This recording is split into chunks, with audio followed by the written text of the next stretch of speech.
السلام علیکم. اچھا میم، آج 2025-26 کا جو بجٹ پیش کیا گیا ہے سینیٹر اورنگزیب کی جانب سے 17,600 روپے، اس میں عوام دوست بجٹ ہے یا آپ کیا کہنا چاہیں گی کہ کیسا بجٹ ہے؟ اور یہ دیکھیے، ہمیں اس بار امید تو تھی، جس طرح حکومت کے دعوے ہیں کہ افراط زر جو ہے وہ انفلیشن سنگل ڈیجٹ پہ آ گیا اور جی ڈی پی کی گروتھ بھی اچھی ہے، لیکن باوجود ان سب چیزوں کے جو بجٹ ابھی پیش کیا گیا ہے وہ سے مجھے لگتا ہے عوام کیا ہم خود بھی مایوس ہو گئے ہیں، کیونکہ اگر آپ کسی بھی سیکٹر میں ٹیکس کا اضافہ کرتے ہیں تو الٹیمیٹلی پھر ڈائریکٹلی ایفیکٹ ہوگا عوام پہ.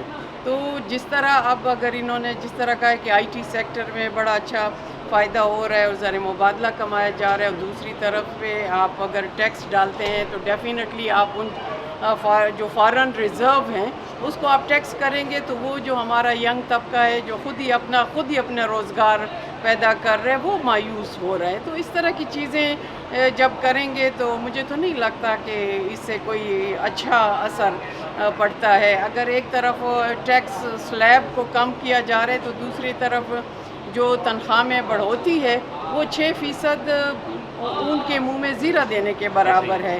تو جب تک ہماری ڈیمانڈ تو یہ ہے کہ جو انفلیشن ہے، جو مہنگائی ہے، جو انرجی کے بلوں کی صورت میں عوام سے آپ لے رہے ہیں، اس وقت تو کم از کم 50% ہونا چاہیے تھا تنخواہوں میں اضافہ جو تنخواہ دار طبقہ ہے.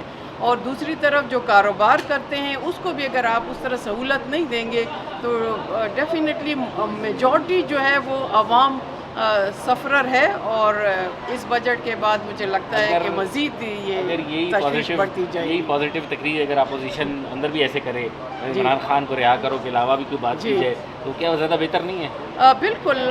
میرا اپنا ذاتی خیال ہے کہ یہاں پارلیمنٹ جب ہم کہتے ہیں کہ سپریم ہے اور یہاں پہ ہم آئے آواز اٹھانے کے لیے، پھر ہمیں اپنے ذاتیات سے بڑھ کے جس ووٹ کے تحت آئے ہیں اس کو اجاگر کرنا چاہیے.